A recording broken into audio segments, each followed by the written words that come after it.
Okay. नमस्कार, welcome to world news Hindi. मैं हूं राजेश चौधरी और इस वीडियो में हम बात करने वाले हैं एक बहुत ही इंटरेस्टिंग टॉपिक के बारे में। रिसेंटली भारत के आर्मी चीफ के तरफ से एक काफ़ी इंटरेस्टिंग स्टेटमेंट आई थी। उन्होंने ये कहा कि भविष्य में बड़ी चुनौती आने वाली है, बहुत सारी अनसर्टेनिटीज़ होंगी। हमें पता नहीं कि आगे जाकर कौन से चैलेंजेस आएँगे, क्या होगा। इवन ट्रम्प जी को भी नहीं पता कि कल वो क्या करेंगे। नाउ ये स्टेटमेंट काफ़ी इंटरेस्टिंग है। एक बार को आप ये कह सकते हैं कि डोनाल्ड ट्रम्प को भी नहीं पता कि आगे जाकर क्या चैलेंज आएगा, मगर ट्रम्प की इमेज ऐसी बन गई है कि आज वो कुछ बोलेंगे, आज बोलेंगे चाइना के साथ मेरी डील हो गई है, सब ठीक है। कल सुबह उठ के बोल देंगे शी जिनपिंग ने मेरे साथ धोखा किया है, और फिर अगले दिन कुछ और बोल देंगे। तो अब ट्रम्प की देखिए ऐसी इमेज बन गई है कि कई वर्ल्ड लीडर्स, मैं ऐसे पहले बता चुका हूँ, कोलंबिया के वर्ल्ड लीडर्स इनके बारे में काफ़ी इंटरेस्टिंग स्टेटमेंट दे चुके हैं। और अब भारत के आर्मी चीफ ने भी ये बोला कि ट्रम्प को भी नहीं पता कि कल वो क्या करने वाले हैं। जो ये छोटी सी क्लिप है ये मैं चाहता हूँ आप देखें। उसके बाद ये इश्यू और डीपर डिस्कस करेंगे। ये बहुत इंटरेस्टिंग स्टेटमेंट है कि ट्रम्प जी कोई नहीं बताओगा कि ट्रम्प जी कल क्या करने वाले हैं। अभी रही बात कि आगे भविष्य में क्या होने वाला है, भविष्य के चैलेंजेस क्या आने वाले हैं, जिसको हम बुका बोलते हैं। हिंदी में अगर बोलूं तो अस्थिरता, अनिश्चितता, जटिलता और अस्पष्टता। ये चार कुछ ऐसी चीज हैं, अगर आपको सिंपल वर्ड में बोलूं तो आगे आने वाले दिन कैसे होंगे उसके लिए आप और हम किन कर्तव्य विमूढ़। हमें पता नहीं कल कैसे आने वाला है। ट्रम्प जी आज क्या कर रहे हैं, मेरे ख्याल से ट्रम्प जी को भी नहीं पता होगा कल क्या करने जा रही है। अब यहाँ पे मेन जो फोकस है वो इस बात को लेकर है कि हमें कैसे युग में एंटर करने वाले हैं।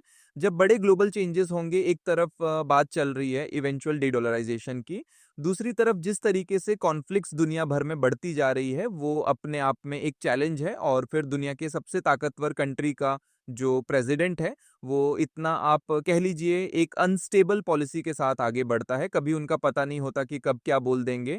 अब इसके साथ दोस्ती हो गई, अब यहाँ पे हो गया है। अब फॉर एग्जांपल मैं आपको बताऊं, रिसेंटली बहुत सारे आर्टिकल पब्लिश हुए थे कि इंटरनेट में कई लोगों ने कहा कि डोनाल्ड ट्रंप मेंटली इंस्टेबल हो गए हैं, डिरेंज्ड बिहेवियर इनका हो गया है, क्योंकि रिसेंटली इन्होंने एक मिलिट्री थ्रेट दे दिया अपने ही एक स्ट्रेटेजिक एलाई को, एक ऐसे कंट्री को जिसके साथ यूएस के काफ़ी डीप रिलेशंस हैं।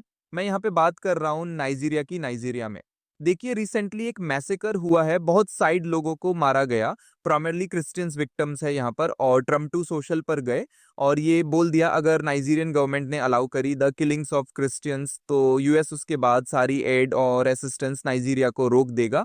और उसके बाद हम इस डिसग्रेस कंट्री, ये बहुत एक स्ट्रांग वर्ड होता है, डिसग्रेस कंट्री के अंदर मेटेरियली घुस जाएंगे, गन से blazing to completely wipe out Islamic terrorist who are committing these horrible atrocities.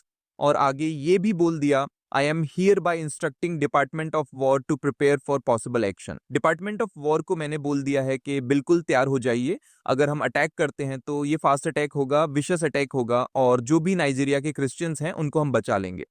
Now again देखिए, अगर डोनाल्ड ट्रम्प ये मानते हैं कि यूएस गवर्नमेंट की ड्यूटी है कि दुनिया भर में क्रिश्चियंस को ये डिफेंड करें, ठीक है, एजद प्रेसिडेंट वो एक पॉलिसी ये बना सकते हैं। बट नाइजीरिया लंबे समय से यूएसए के लिए एक बहुत ही इंपॉर्टेंट कंट्री रहा है।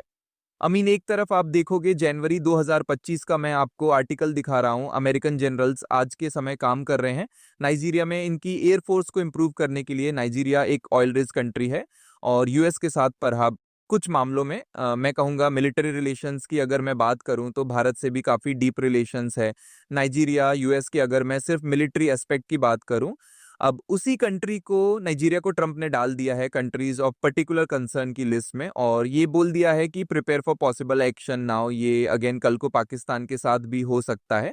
आज के समय दुनिया ऐसी हो चुकी है, आपको पता ही नहीं कि आने वाले कुछ दिनों में क्या होगा। सडनली कुछ एक ऐसा ब्रैड डिसीजन लिया जाएगा जिसको आप जस्टिफाई भी नहीं कर पाओगे। और अब ये न्यू नॉर्मल बन चुका है ट्रम्प की। अब इमेज ये ऐसी बन गई है कि अब कुछ ये अटपटा सा अजीब सा डिसीजन ले ले, लोग सरप्राइज नहीं होंगे। ये ऑलमोस्ट आप मान लीजिए शायद ट्रम्प की स्ट्रेटेजी है कि मैं बिल्कुल अनप्रेडिक्टेबल दिखूं।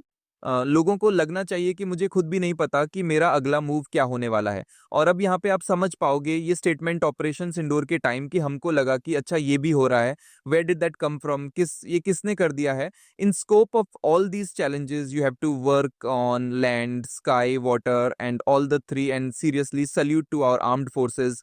जो ये अजीब सी न्यूज़ फैलाई जा रही थी, सबके बावजूद they stayed focused on their challenge और ऑपरेशन। सिंदूर में 100 से ऊपर आतंकवादी मारे गए थे। और आने वाले भविष्य में दुनिया में क्या बड़े बदलाव आने वाले हैं जिसके बारे में ऑफ कोर्स हमारे आर्मी चीफ हिंट एक तरीके से दे रहे थे।